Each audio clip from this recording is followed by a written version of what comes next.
Assalamualaikum warahmatullahi wabarakatuh.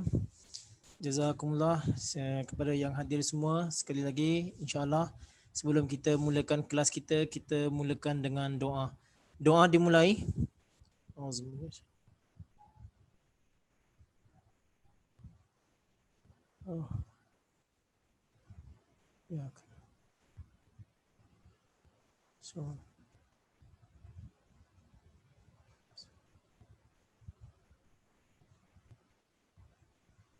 amin ya rabbal alamin. Insya-Allah taala kita sambung ayat seterusnya. Auzubillahi minasyaitonirrajim. Bismillahirrahmanirrahim. Wa dan if apabila qul disampaikan, kami sampaikan, qulna kami sampaikan, li kepada atau bagi, malaikah kepada para malaikat, usjudu. Usjudu daripada perkataan sajadah, ini amar mukhatib, usjudu jamak. Jadi kamu semua sembahlah, usjudu li kepada Adam. Adam. Fa maka sajadu bersujudlah semuanya, illa kecuali iblis. Iblis.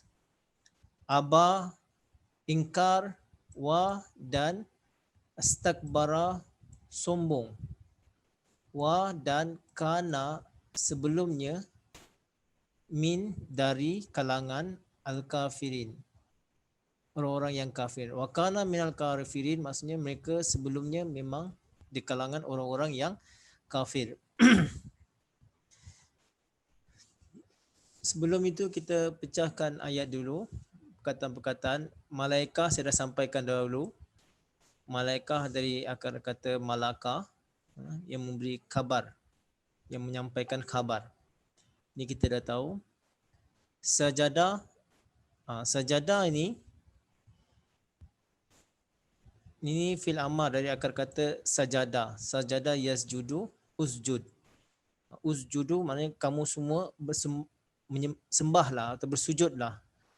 Jadi sajadah di sini bukannya bermaksud Allah Ta'ala perintahkan malaikat untuk sujud. Nanti saya terangkan dalam tafsir ringkas. Sajadah juga boleh bermaksud taat, atau boleh juga bermaksud mengikuti atau memberikan bantuan. Dalam bahasa Arab, katanya kalau ada perkataan sajadah, kan, ini akar kata dia sajadah, kemudian di depannya ada huruf lam. Macam ni kan, li adama.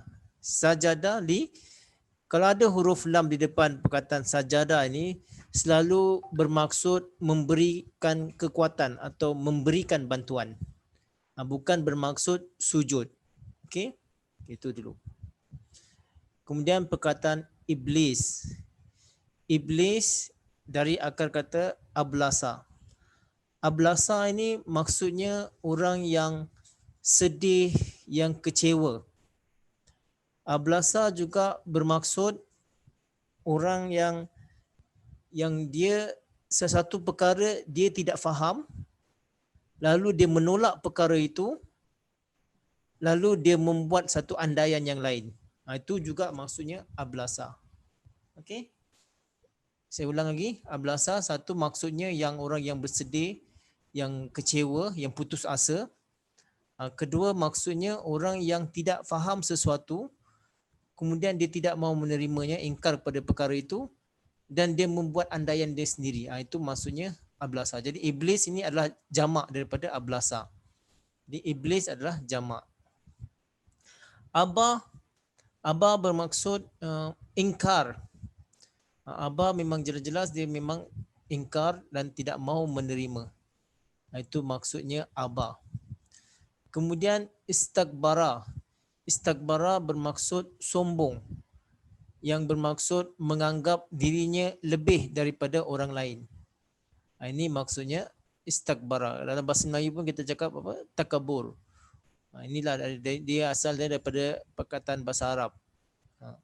Istakbara maknanya sombong, menganggap dirinya besar dan memandang rendah kepada orang lain. Ini kita tahu minal kafirin, kafirin orang-orang yang ingkar. Okey, jadi terjemahannya yang ringkas. Wa iz qulna lil malaikati isjudu li adama fasajadu illa iblis. Dan ingatlah apabila kami telah katakan kami telah sampaikan kepada para malaikat untuk sujudlah kamu kepada Adam, maka mereka semua bersujud kecuali iblis. Aba wastakbara. Iblis tu bagaimana? Dia tu ingkar dan sombong. Wa kana minal kafirin. Dan mereka sebelumnya memang dari kalangan orang-orang yang ingkar.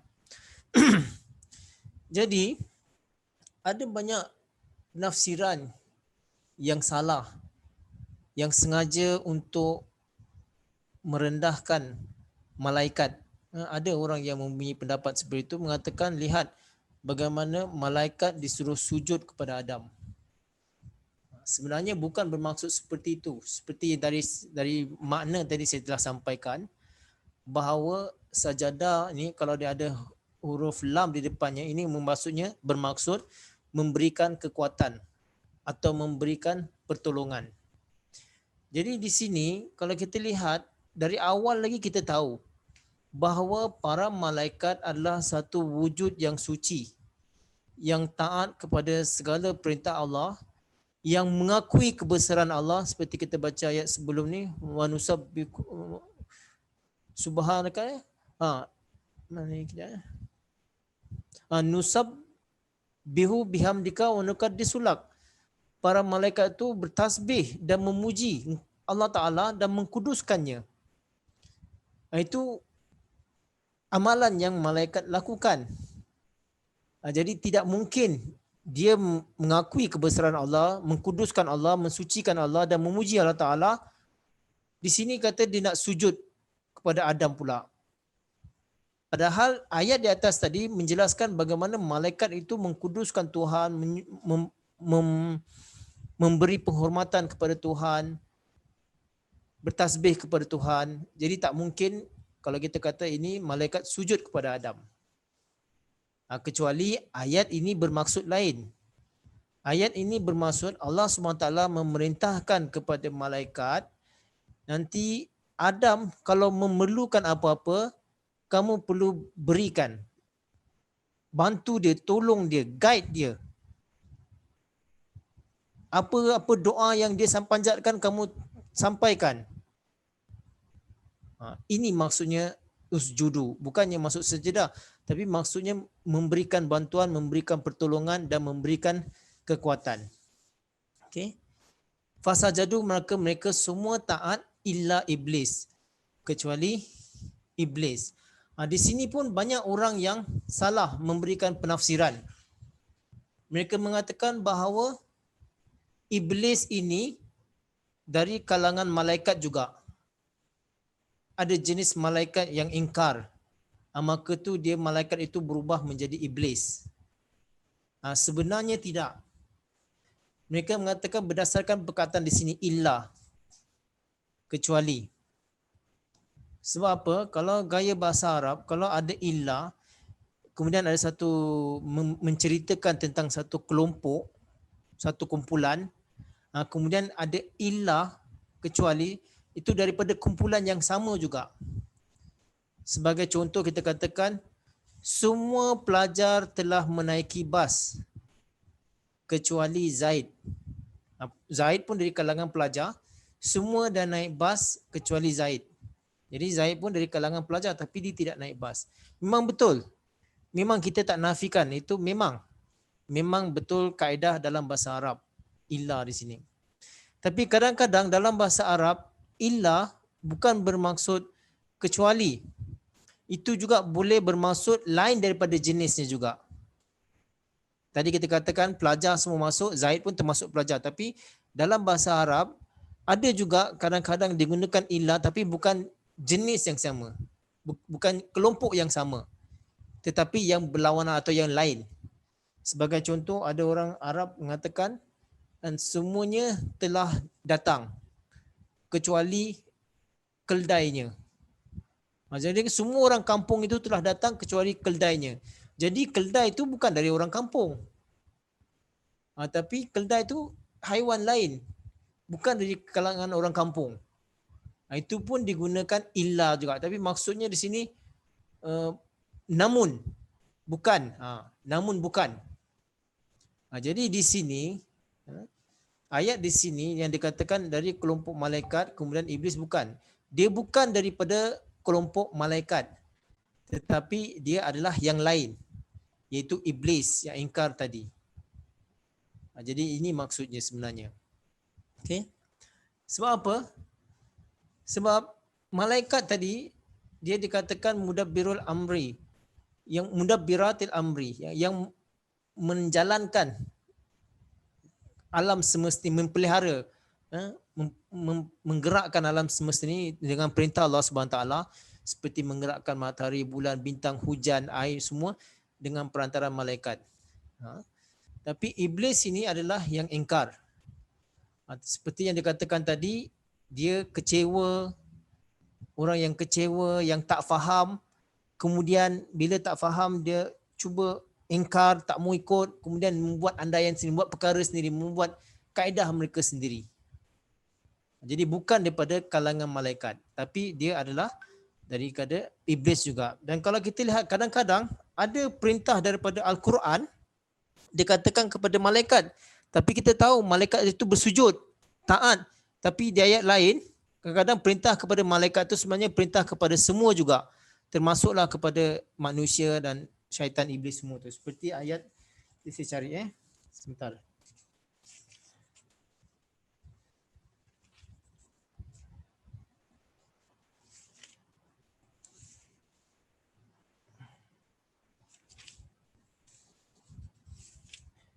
Okey, tak apa, nanti kita cari ayat tu. Tapi ada dalam ayat Al-Quran, lebih kurang dalam bahasa Melayunya berbunyi, apakah yang menyebabkan kamu bersujud kepada Adam? Tapi ayat ini sebenarnya tentang malaikat. Tapi katakan kenapa yang menghalang kamu daripada sujud kepada Adam? Di sini maksudnya perintah ini kepada semua, termasuklah kepada malaikat, termasuklah kepada manusia. Jadi mereka yang ingkar itu, mereka lah yang di kalangan iblis dan syaitan. Okey, kita lihat ayat seterusnya. Apa sifat iblis itu? Abah, dia ingkar, wastakbara, dan dia sombong. Jadi iblis ini, inilah sifat dia yang dikatakan iblis tu apabila dia ingkar. Dia ingkar daripada perintah Allah Subhanahu Wa Taala untuk bersama Adam, untuk bekerjasama dengan Adam, untuk membantu Adam. Jadi ini adalah di kalangan manusia yang kita dah belajar sebelum ni, bahawa ada manusia lain bersama dengan Adam di dalam syurga tu nanti. Kemudian wastakbara.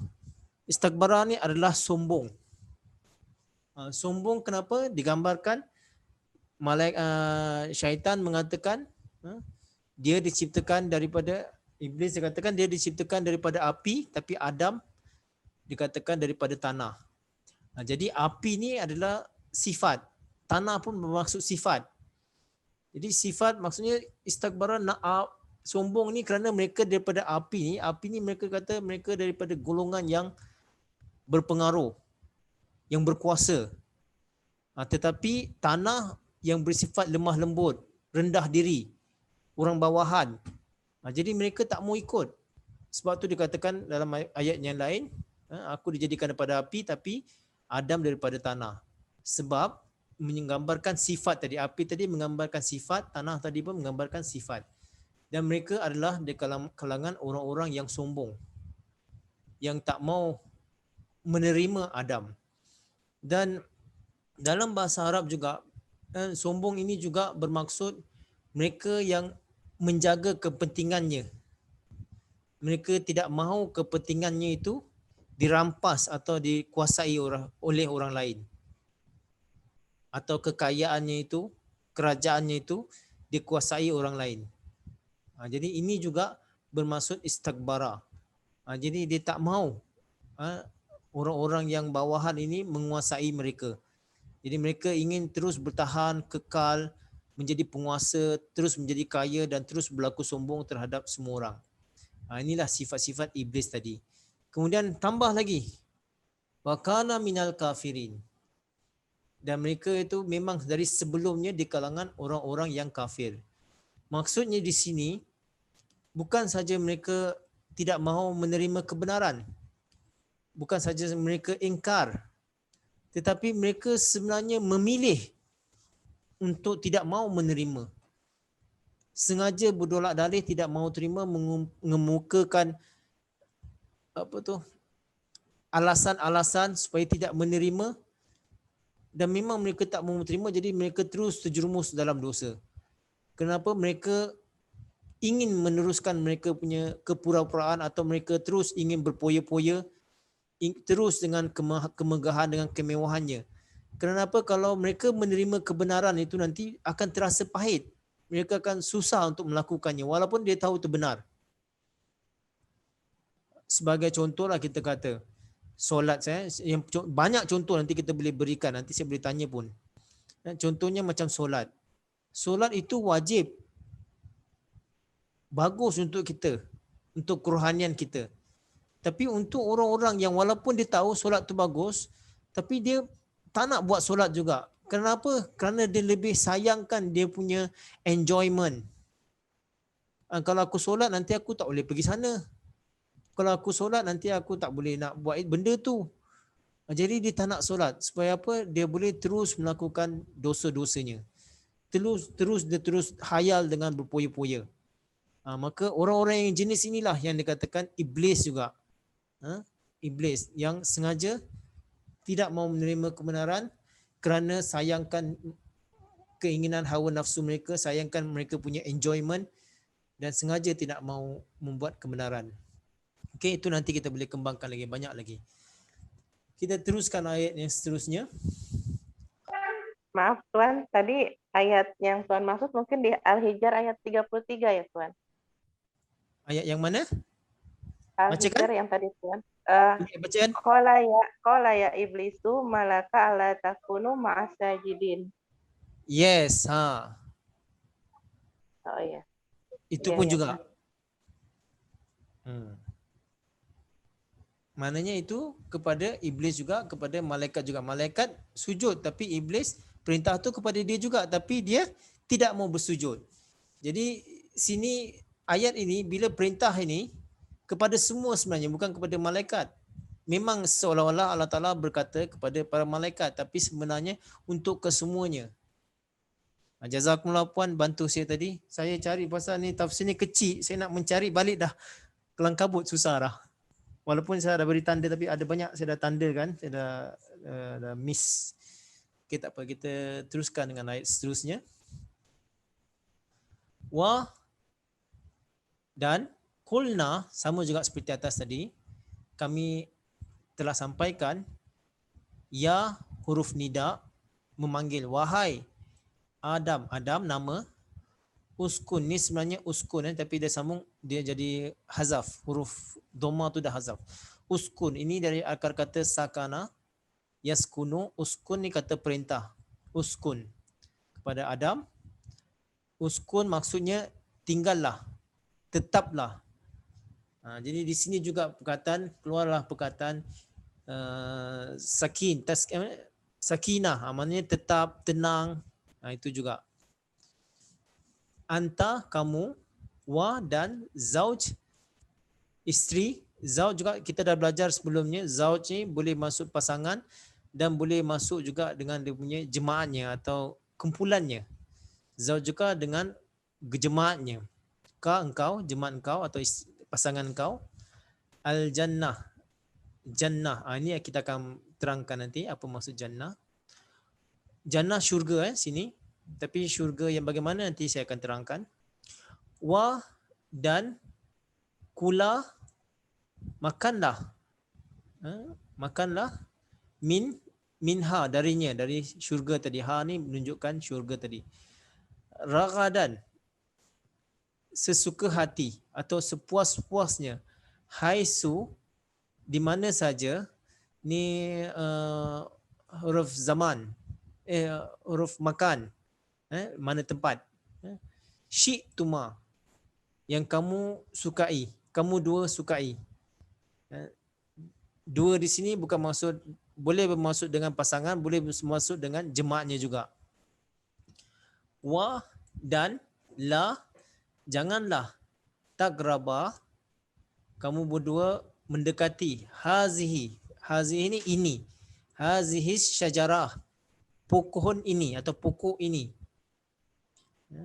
Fa, maka takuna, boleh menjadikan kamu min, dari az-zalimin, kalangan orang-orang yang zalim.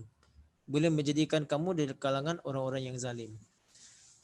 Okey, kita lihat satu-satu. Banyak ayat kita dah belajar, hanya beberapa saja. Sakana, tadi saya dah katakan, sakana tetap atau tinggal atau duduk. Uskun maknanya kata perintah, duduklah kamu, tinggallah kamu, menetaplah kamu. Zauj kita dah belajar, zauj pasangan, boleh masuk pasangan, boleh masuk jemaatnya pun boleh juga, zauj. Okey.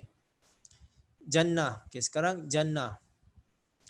Jannah ini dari akar kata jan. Apa? Dari kejap saya lupa. Dari akar kata jin. Maksudnya tersembunyi. Jadi jannah, jadi hutan-hutan tebal pun dikatakan, hutan tebal tu pun dikatakan jannah. Sebab apa? Hutan tebal ini dia tersembunyi daripada cahaya matahari. Jadi cahaya matahari itu tak mengena lantai dia atau tanah dia, tu menjadikan tanah tu lembap. Hutan rimbun, itu pun dikatakan jannah. Mengapa dikatakan janin? Janin pun tersembunyi dari dalam perut, kita tak nampak tapi dia ada. Itu kata majnun, orang yang majnun, dari akar kata jin juga.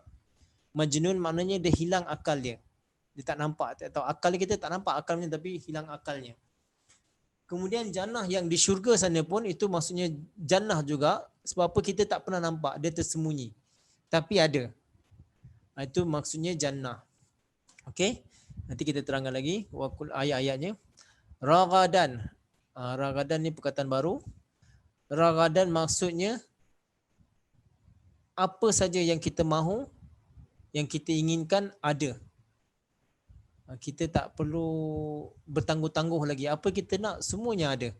Tak perlu tangguh-tangguh lagi. Okey? Wala takrabah hazihi sajarah. Syajarah ni pohon. Okey?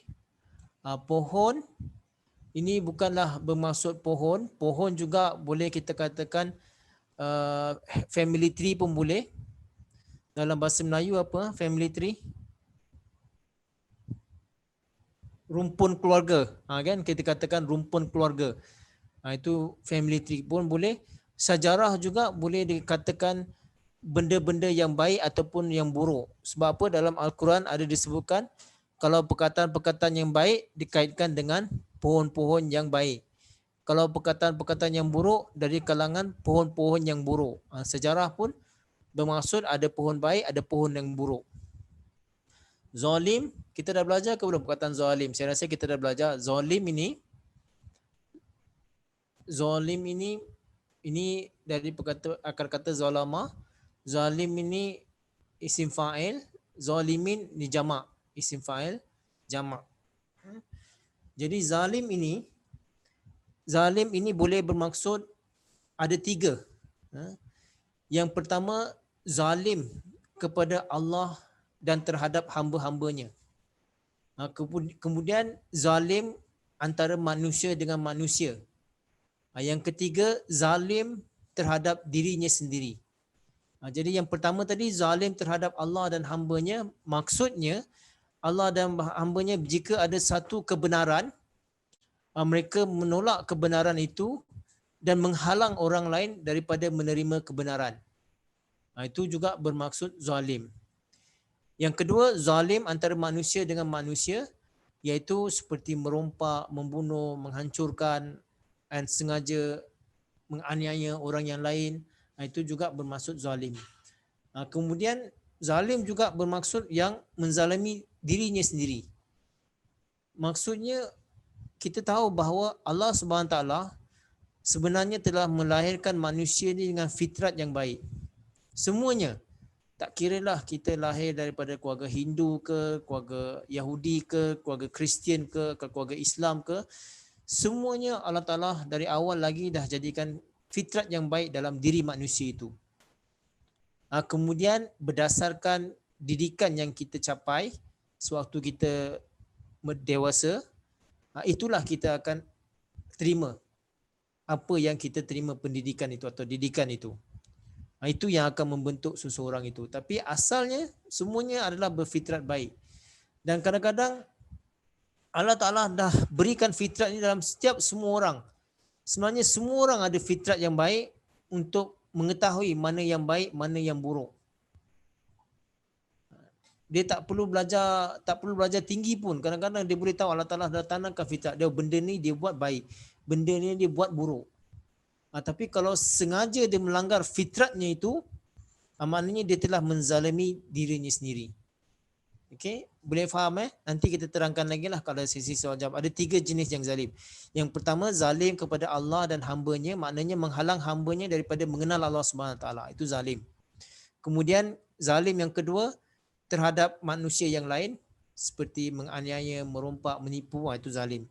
Ketiga, jenis yang zalim ini adalah yang menganiaya dirinya sendiri, yang menzalimi dirinya sendiri. Maknanya dia melanggar fitrat baik yang ada dalam dirinya tapi dia melakukan keburukan. Okey. Kita teruskan kepada tafsir ringkasnya.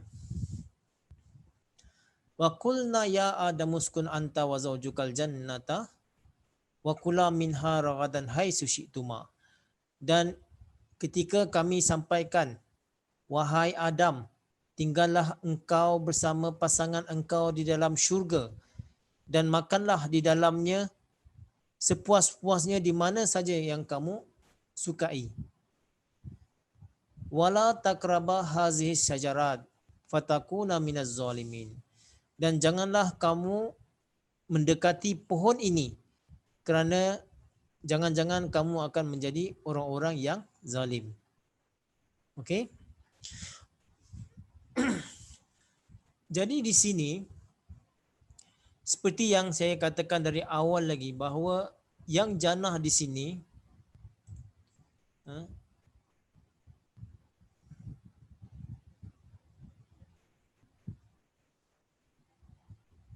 sebentar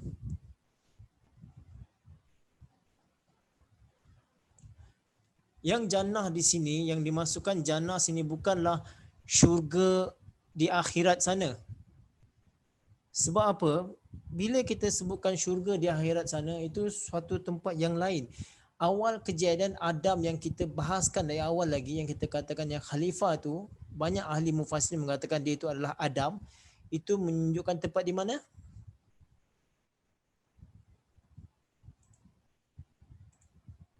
Di sini. Fil ardi. Bahawa kejadian ini kita katakan itu adalah khalifah. Jadi kejadian ini sebenarnya di bumi. Jadi bila kita telah akui bahawa ini di bumi, jannah di sini bermaksud apa? Jannah di sini bermaksud iaitu kebun yang tebal, yang banyak tumbuh-tumbuhan yang di bumi ini. Di dunia ini juga, di bumi di sini tadi. Bumi, okey? Jadi ini menunjukkan kebun yang jannah ini adalah tempat yang aman, yang Adam dengan pasangannya tinggal di sana. Okey, sebab apa? Kalau kita katakan syurga di sini, ini bermaksud syurga yang di akhirat sana, itu bercanggah dengan ayat-ayat Al-Quran yang lain. Sebab apa? Banyak dalil dalam Al-Quran. Sebab tu kita katakan kalau satu ayat kita tak faham, Al-Quran menjadi tafsirnya sendiri. Kan? Kalau kita tak faham satu ayat dalam Al-Quran, kita cari yang menjadi tafsir untuk Al-Quran, Al-Quran itu sendiri. Kemudian barulah sunnah, kemudian barulah hadis, kemudian barulah sabda-sabda orang-orang yang bijak terdahulu, ulama-ulama yang terdahulu. Tapi Al-Quran sendiri boleh menjadi penafsirannya.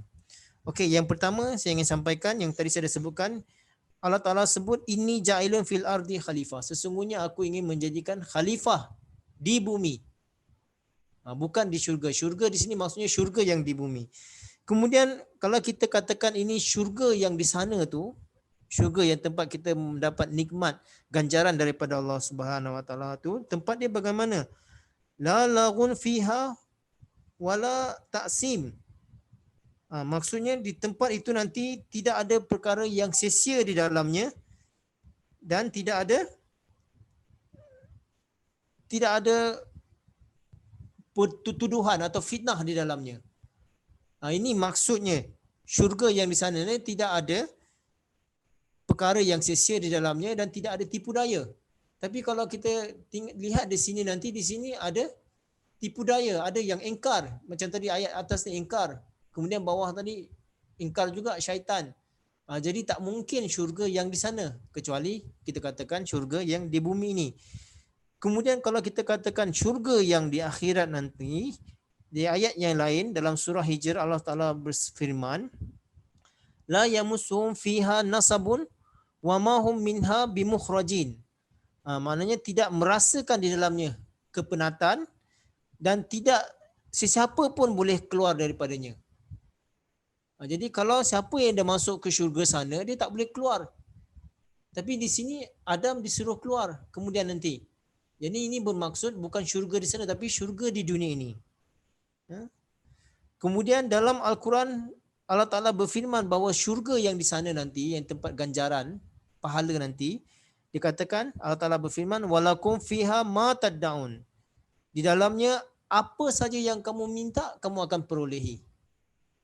Tapi di sini nanti ada benda yang dilarang. Kan kita sebutkan tadi kan. Wala taqrabah hazil dilarang. Jangan kamu dekati pohon itu. Tapi kalau ayat lain, kalau syurga di sana tu kita tidak ada benda yang dilarang. Semuanya kita boleh lakukan. Semuanya kita boleh ambil. Okey, saya harap boleh faham. Itu dulu. Nanti kita sambung. Jadi jannah ini maksudnya di dunia. Dunia yang bagaimana? Yang Adam tinggal dengan jemaatnya, dengan jemaatnya. Okey, di sini ini kunci ayatnya. Ahli mufassirin terangkan bahawa ini merupakan satu tamadun. Wa kullam minha ragadan haitsu syi'tuma. Dan makanlah kamu berdua di dalamnya apa yang kamu kehendaki. Jadi maksudnya di sini ragadan haitsu syi'tuma, jadi ini melambangkan satu tamadun yang telah dibuat oleh Adam AS dengan jemaatnya. Jadi bila dah ada tamadun seperti yang kita belajar, dia dah belajar membuat tempat berteduh, mereka dah tahu membuat sistem pengairan, mereka dah tahu untuk menternak, memelihara binatang-binatang ternak dan pandai sudah bercucuk tanam. Jadi ini digambarkan bahawa satu tamadun telah wujud. Jadi mereka boleh makan apa saja.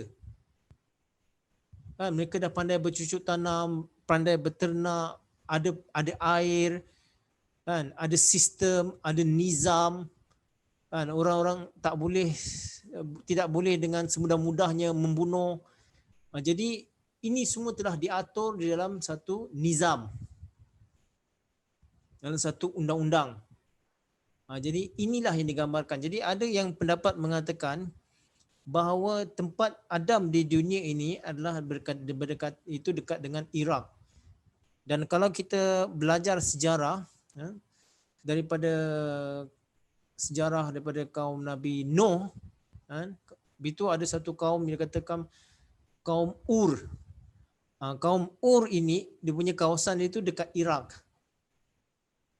Kemudian Ibrahim AS pun yang menjadi nabi besar, kemudian datang pergi ke Kaabah, datang ke Mekah, membuat Kaabah, itu pun dikatakan lahir di Iraq.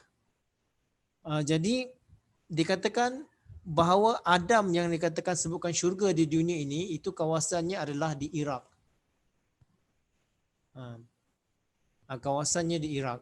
Kemudian ada juga ayat Quran mengatakan ya, Nabi Ibrahim AS diperintahkan untuk membina rumah di atas tapak yang dikatakan Baitul Atiq. bahawa Nabi Adam dulu pernah buat di situ. Baitul Atiq, rumah yang purba, rumah purba, ancient house, rumah yang lama, Baitul Atiq. Jadi Adam pun ada pernah berjalan sampai ke Hijaz, sampai ke Mekah sana. Okey. Jadi banyak ahli-ahli sejarah mengatakan bahawa Adam yang digambarkan sebenarnya adalah kawasannya dekat kawasan-kawasan Iraq. Sebab kita belajar banyak sejarah-sejarah Islam bahawa semua nabi-nabi itu berdekatan kawasannya di Iraq, di Syria, di Syam kan, Syam tu Palestin, Syria, semua banyak nabi-nabi di situ, di Mesir, kemudian Arab. Jadi situlah kawasannya berdekatan-dekatan situ juga. Okey. Jadi di situ ada tamadun. Itu yang dikatakan kaum Ur tadi tu. Mereka dah bertamadun. Awalnya dulu mereka adalah kaum yang sudah bertamadun.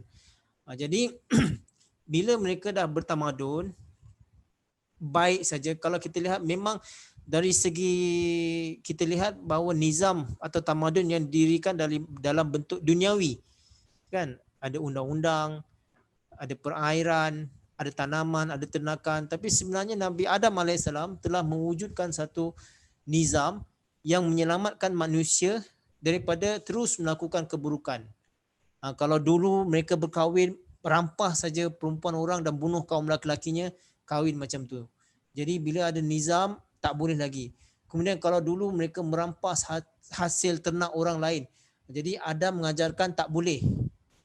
Tak boleh buat seperti itu. Ternakan orang lain kita tak boleh ambil, rampas, bunuh, tak boleh. Jadi ada nizam je. Sama juga kawasan tanah ke kawasan kebun orang lain tak boleh kita ambil sesuka hati. Jadi kita mesti ada nizam. Jadi inilah yang dikatakan ragadan haitsu syi'tuma. Maknanya menggambarkan bahawa satu tamadun yang mereka hidup aman dan bahagia dan mereka terlepas daripada melakukan dosa-dosa. Sebab mereka sudah bertamadun daripada sifat barbarik sebelumnya. Kemudian kenapa dikatakan wala taqraba hazis sajarat? Janganlah dekati pohon ini. Fatakuna minaz zalimin. Jadi bila dikatakan jangan dekati pohon ini, sebagaimana kita tahu dalam satu taman ada banyak pokok. Dan kadang-kadang ada pokok yang rosak juga. Dalam kebun kita, dalam kita punya pohon pokok-pokok bunga pun kadang banyak pokok-pokok bunga tapi ada juga yang rosak. Jadi yang bagus itu banyak, yang rosak itu sedikit saja. Kemudian di sini bila dikatakan syajarah bahawa di dalam syurga tu nanti ada banyak pokok. Syurga di dunia lah ada banyak pokok, ada yang baik, ada yang buruk. Jadi seperti yang saya sebutkan tadi dalam penjelasan makna ayat-ayat tadi, perkataan-perkataan tadi, syajarah juga bermaksud pohon yang baik atau pohon yang buruk, atau perkataan yang baik atau perkara yang baik atau perkara yang buruk. Jadi Adam dinasihatkan jangan mendekati pohon yang buruk itu. Fatakuna minaz zalimin, jangan-jangan kamu nanti menjadi yang zalim. Zalim ini sebenarnya menunjukkan kepada ni pohon yang buruk tadi. Pohon yang buruk tu bagaimana? Pohon yang buruk itu mereka yang tidak mahu menerima kebenaran, kemudian membuat andaian, membuat kaedah-kaedah mereka sendiri, kemudian melakukan kezaliman yang tadi saya ajarkan. Kita kata zalim itu zalim terhadap Allah dan hamba-Nya daripada mengenal Allah Ta'ala. Mereka menghalang orang-orang daripada menerima kebenaran. Kemudian zalim kepada antara manusia, itu menganiaya, merompak dan sebagainya. Ketiga, mereka zalim kepada dirinya sendiri. Jadi bila dikatakan jangan jadi seperti ini, jangan dekati pokok ini, takut-takut nanti jadi seperti itu. Jadi arahan ini sebenarnya, perintah ini kepada Adam dengan Bani Adam, anak-anak Adam. Tapi Adam di sini, kalau kita lihat, kalau kita katakan pohon ini pohon di syurga sana, itu tak mungkin. Sebab apa? Pohon di syurga tadi kita katakan ma tad'un, apa yang kamu doa, apa yang kamu inginkan kamu akan dapatkan. Tapi di sini kata tak boleh pula. Ini menunjukkan jelas lagi bahawa keadaan ini, cerita ini, kisah ini sebenarnya di dunia. Syurga yang di dunia ini. Okey. Jadi kalau kita ikutkan dekat syurga yang benar-benar syurga nanti, tidak ada satu pohon pun yang dilarang sebenarnya. Semuanya kita boleh makan. Buah apa yang kita nak, semuanya kita boleh makan dan tidak ada tipu daya dalamnya. Tapi bila dikatakan jangan dekati pokok ini, sekali lagi ini menunjukkan syurga di dunia ini. Jadi pohon di sini iaitu orang-orang yang berfitrat tidak baik, yang menerima perkara-perkara yang tidak baik, maka itu mereka di kalangan orang-orang yang zalim. Jadi Adam alaihissalam ada yang membuat fitnah bahawa Adam sengaja mendekati pokok ini. Sebenarnya dalam ayat lain Allah Subhanahu Wa Taala berfirman bahawa Adam telah dinasihatkan bahawa jangan dekati pokok ni. Kalau kata ini pokok buah tu dia kenal dan Adam melakukannya juga, itu betul kita kata dia berdosa. Tapi di sini mengatakan disebutkan adalah kerana ada tipu daya nanti di bawah ni. Bahawa Adam tidak sedar bahawa ini boleh melupakannya dan dia boleh terpedaya. Di ayat Allah SWT berfirman dalam surah Taha, fanasiya walam najid lahu azma. Maka dia itu terlupa, maka Allah Ta'ala tidak melihatnya telah melakukan satu kesalahan. Maksudnya Allah Ta'ala telah maafkan. Bahawa Allah Ta'ala, pada pandangan Allah SWT, dia tidak melihat pun Adam AS melakukan kesalahan. Kecuali dia telah terlupa. Sebab tu kadang-kadang kalau benda yang kita terlupa boleh dimaafkan. Dalam surah Al-Baqarah pun rukuk yang terakhir pun kita baca. Kan? Ayat dia macam mana nanti saya lupa, nanti tolong ingatkan saya. Jadi kalau terlupa itu tidak ada dosa. Kalau kita sengaja memang dosa. Contohnya kalau kita puasa kan, kita kata kita terlupa kita puasa, kita makan. Kita terlupa itu tak ada dosa di sisi Allah SWT kerana kita terlupa. Tapi kalau kita sengaja makan dalam bulan puasa, itu berdosa. Jadi di sini Allah Ta'ala sebutkan dalam surah Taha tadi bahawa Adam AS terlupa. Jadi dia telah terlibat dalam konflik itu. Nanti kita akan belajar esok. Jadi jazakumullah atas yang sudi mendengar pelajaran kita pada hari ini. Nanti saya suka mendengar ada soal jawab daripada tuan-tuan dan puan-puan. Saya sudahi kelas pada hari ini dengan wabillahi taufiq wal hidayah. Assalamualaikum warahmatullahi wabarakatuh. Waalaikumsalam.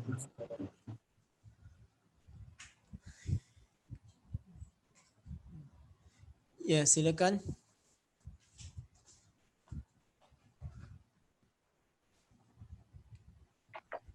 Tanya jawab. Tanya apa, Bi?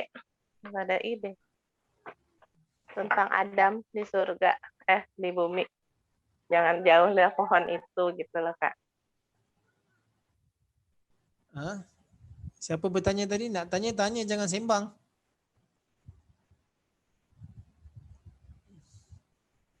Assalamualaikum Tuan. Waalaikumsalam. Kalau Tuan terangkan tadi, Allah Ta'ala jadikan manusia semua berfitrat baik, suci kan? Ya saya. Macam mana boleh Tuan sharekanlah. Macam mana orang Kristian boleh cakap kita ni manusia ni lahir dengan dosa sebab Adam dah makan dah dekat dengan pohon sajarah tu. Okey. Inilah kesalahan orang Kristian. Dia tak sama seperti orang Islam. Mereka sengaja untuk memburukkan Nabi Adam AS. Dan bukan Adam saja, banyak juga Nabi-Nabi lain juga mereka cuba menidakkannya atau cuba memburukkannya dengan alasan untuk memberi ruang kepada Nabi Isa AS sebagai penyelamat. Bahawa Adam AS telah melakukan dosa kerana di sini mendekati pohon itu. Kemudian untuk menghapuskan dosa manusia, jadi perlu turunnya Nabi Isa AS sebagai anak Tuhan yang akan mati di tiang salib.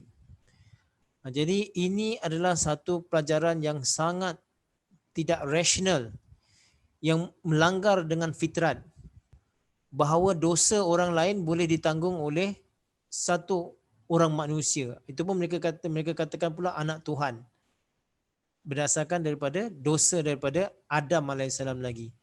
Ini dikatakan origin sin. Itu penafsiran mereka memang telah salah dan jauh dan menyimpang. Jadi untuk membersihkan nama Nabi Adam AS, maka itu perlu datangnya Imam Mahdi AS.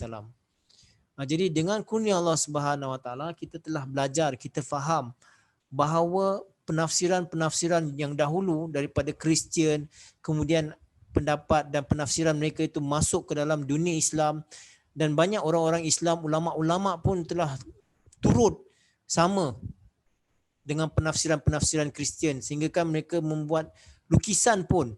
Kononnya Nabi Adam AS itu telanjang, Hawa pun telanjang.